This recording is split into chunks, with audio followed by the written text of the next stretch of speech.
Have you heard from Bam? I have not, and the reason why is because I had to create some healthy boundaries, right? In the last, because he just celebrated 60 days. Yeah. There got to a point at the end where, when we were talking, and I don't think he wasn't in a good place then. He was like really spewing this hateful stuff. And I'm like, this behavior isn't acceptable to me. Like, yeah. I accept where he is as a human being, but I don't need to show up for that to take that. Okay, for the record, did you crash his car? Absolutely. You did? 100%. Okay. And is he going off about the car? No, stuff? I just remember back in the day, right. And I just never heard you address that. But I was wondering, I was like, I absolutely did. And he easily, what he says is true. He could have reported the car stolen to the insurance company and got reimbursed. Yeah. He did not. I didn't go to jail. He ate that cost. But without me having to make this like fuck it. I mean, I'll just say it. On the 28th of every month, Phil receives a check from me from Financial Amends. Oh, cool. Which has been actively happening now, I'd say, for the past 2 years or maybe 3.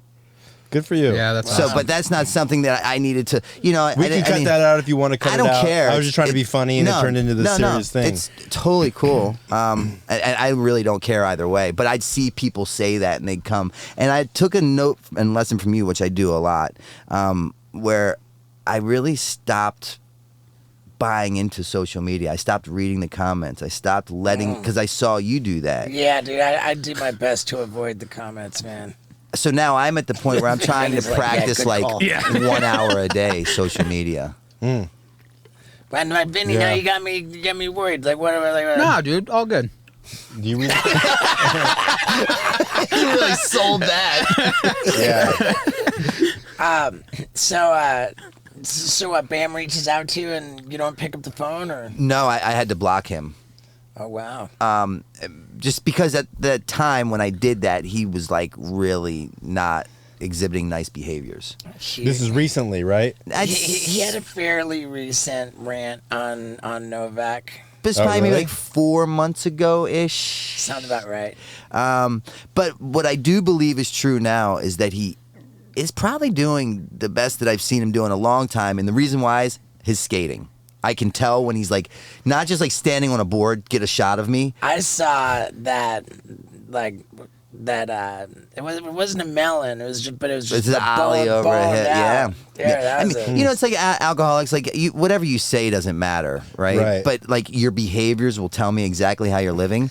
His skateboarding, I can tell when he's like thoroughly, sincerely skating, and he only does that when he's doing better. The last time I saw him do that was when he was filming the Vice thing in Spain with Winkle. That was he's back there again. So he looks good.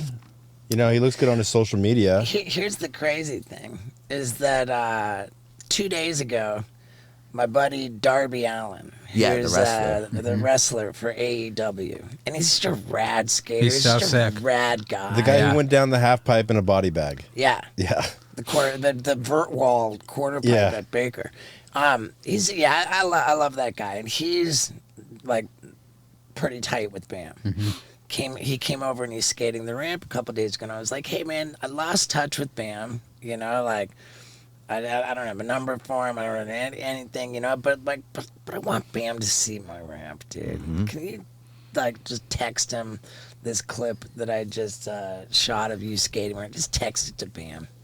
And Darby let me know that Bam got back to him, and he said, Bam asked, was Steve-O talking shit about me? And Darby said, no, he wasn't. He just wants you to skate his ramp, something like that. And I'm glad, man. I'm not here to talk shit. Hey, right now. So, ironically enough, his girlfriend, this girlfriend that he has, who seems to be inciting some kind of motivation in him, messaged me the other day. She DM'd me. And she said, this is like 3 days ago, and she's like, I just want you to know I've never met you. It's nice to meet you. I don't know what your past looks like, but Bam is like, he misses you and he talks about you often and he smiles when conversations come up about you, and that's nice. Yeah, I don't think that I will want to re-entertain no, who the fuck am I to say that? I'll show up for him whenever, like he did for me. And hopefully it will take somewhere along the line. Yeah, the craziest part and why I brought up Darby Allin is that he told me Bam's got his alcohol monitor bracelet off. I was shocked. Oh, whoa. He's got it off and he isn't Exactly. wasted. That's crazy. I would have bet I even said I bet my sobriety when that bracelet comes off, he's right back to where he left off. And when I found that out, I was like, Right. wow, things are changing, maybe. Right. And I would say thank God for this court case. Thank God for this criminal court case, because I think Bam is legitimately terrified of getting wasted and ending up in jail because of it. I've seen a lot of handcuffs create sobriety for people. Big time. Divinely inconvenienced. Yeah, it's all also like, A nudge when a from family, the judge. well, it's like when the family stops enabling, that's when you usually get sober, or when like your closest friends.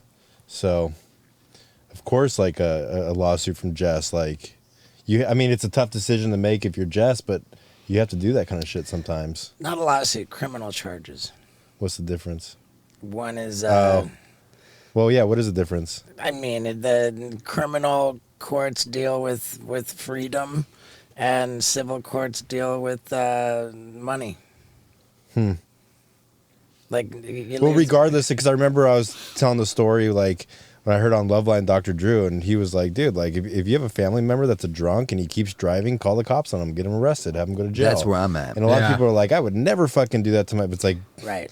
bro, I mean, at the 20th, 30th time, like, fuck that guy. Even if he's my brother, like, he's gonna hurt somebody, and you can't just sit there and watch, whatever the case may be, And I had a call with a lady the other day.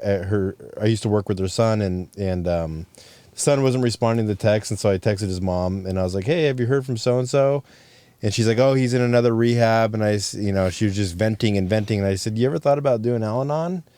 They do not want to fucking hear about Al-Anon. And it's like, it's just a strange thing. Like they have this rationalization in their head that, I would never do that to my son, or I'd never, like, it's my baby. I don't want to, it's like, but you baby him, you bury him. Yeah. Absolutely. I'm a big fan of things getting bad, right? Because for me, things had to get really bad before they got really good. And I adopted that mentality from my sponsor, my first sponsor. It was at the end, and I was in a bad way, and I was stranded at the airport, and I was really contemplating suicide. I had come up with a plan, and I had texted my sponsor, and I said, dude, I'm gonna kill myself.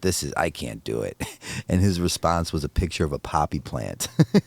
It's like, he always said to me, you never get between an alcoholic and their bottom. Ever. Ever, ever, ever. And that, for me, my experience states that I had to have repercussions for my actions.